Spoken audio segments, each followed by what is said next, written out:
पिशाच जोग वैदिक ज्योतिष शास्त्र अनुजाई शनि और राहु को काल और जन्म रूपे वर्णना करा जायछि। जदि जातक बा राशिचक्र रे एई दुई ग्रह शनि और राहु एकत्र रुहंती तेबे कुंडली रे पिशाच जोग नामक एक भयंकर ज्योतिषीय जोग तैयारी होइठाए। गत 2025 मसीहा मार्च मास 29 तारिख शनिवार दिन शनि महाग्रह कुंभ राशि मीन राशि रे प्रवेश कला परे पूर्वरु मीन राशि रे अवस्थान करिथिबा राहु महाग्रह सहित मिलित होइचंती, जद्वारा द्वादश राशिचक्र सभा शेष राशि मीन राशि रे भयंकर पिशाच जोग नामक एक भयंकर ज्योतिषीय जोग निर्माण होइछि। आगु जानिबा एई पिशाच जोग विषय रे सविशेष तथ्य। जय जगन्नाथ। नमस्कार, मु तपन डाइजेस्ट को आपण को स्वागत। पिशाच जोग नामक एपरि एक नकारात्मक जोग जेउथरे कि व्यक्ति तार जीवन में भीषण शारीरिक और मानसिक समस्यार सम्मुखीन होता है। आर्थिक कष्ट सहित दारिद्र्यर चरम कषाघात तार जीवन को अंधकार अतल गह्वर को ठेली देता है। घरे माँ लक्ष्मी निवास करती नहीं। विभिन्न प्रकार पारिवारिक समस्या उपजी थाए। बंधुबांधव तथा निजर सांगसाथी यही विपद समय रे करछड़ा दे थांती। पूर्वजन्मरु थिबा अभिशाप ए समय रे भोग होता है। व्यक्ति भयंकर रोगरे मध्य पीड़ित होता है। गत 2025 मसीहा मार्च मास 29 तारिख शनिवार दिन शनि मीन राशि रे राहु सहित मिलित हैला परे एई नेगेटिव एनर्जी परिपूर्ण पिशाच जोग तैयारी होइअछि।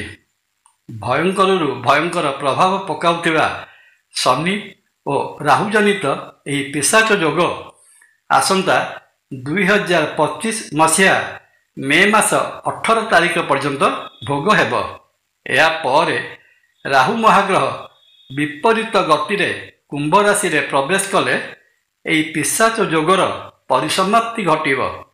पिशाच जोग मार्च मास 29 तारिख परठारु मीन राशि रे घटिथिले मध्य एही जोगटी ए पर्यंत सेतेटा शक्तिशाली जोग रूपे कार्य करि पारि नाही।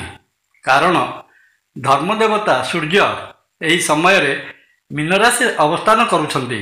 तांकर प्रभावरु शनि और राहु तांकर नैसर्गिक क्षमतार व्यवहार करि पारि नाहांती।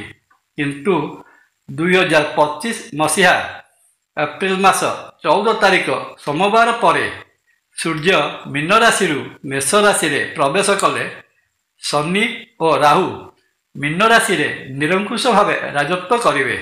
तेणु अप्रिल मास 14 तारिख जेउ दिन कि मेष संक्रांति बा पणा संक्रांतिर आरंभ से दिन ठारू मे मास 18 तारिख पर्यंत एही पिशाच जोगर प्रादुर्भाव राशि कुंडली उपरे गभीर प्रभाव पकाइब। पिशाच जोगर प्रभाव रे व्यक्तिर मानसिकतारे परिवर्तन आसिब तो मानसिक दुश्चिंतारे तार मन भरीजिब। अहेतुक चिंता तथा मानसिक रोग ग्रास करिब। भयंकर शारीरिक पीड़ा भोग हेब। धन बा अर्थ संबंधी समस्या व्यक्ति को बड़ कलबल करदेव तो व्यवसाय रे प्रचुर क्षति पहुँचाइब। अचानक धनहानि हो पारे। पारिवारिक विवाद सर्वदा लगी रहिब। परिवार सदस्य मानक मध्यरे मतभेद लगी रहिबा सहित दाम्पत्य कलहर सूचना मिले। पुनश्च एही पिशाच जोगर नकारात्मक प्रभाव रे व्यक्ति सर्वदा निराशा और हताश भाव रे जीवन काटिब। जीवन रे केबे भी आशा करि नथिबा दिगरु भीषण दुख और कष्टकर घटना घटिबार ପ୍ରବଳ ସମ୍ଭାବନା ମଧ୍ୟ ରହିଅଛି।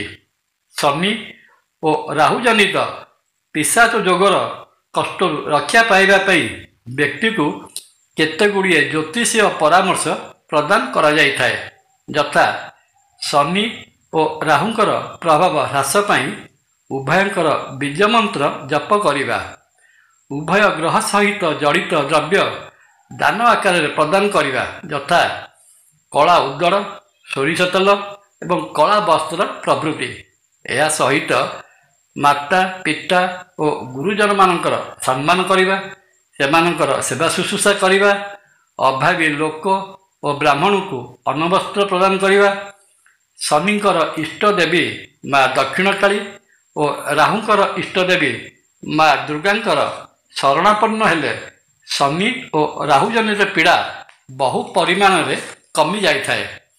ପରିଶେଷରେ ଶ୍ରୀକ୍ଷେତ୍ର ପୁରୀରେ ବିରାଜିତ ମହାବିଷ୍ଣୁ ଶ୍ରୀ ଜଗନ୍ନାଥ ମହାପ୍ରଭୁଙ୍କୁ ଦର୍ଶନ କଲେ ରହିଥିବା ସମସ୍ତ ଦୋଷ ଖଣ୍ଡନ ହୋଇ ବ୍ୟକ୍ତି ତାର ଜୀବନରେ ଥିବା ସମସ୍ତ ଦୁଃଖ, ଶୋକ ଓ କଷ୍ଟରୁ ମୁକ୍ତି ପାଇଥାଏ।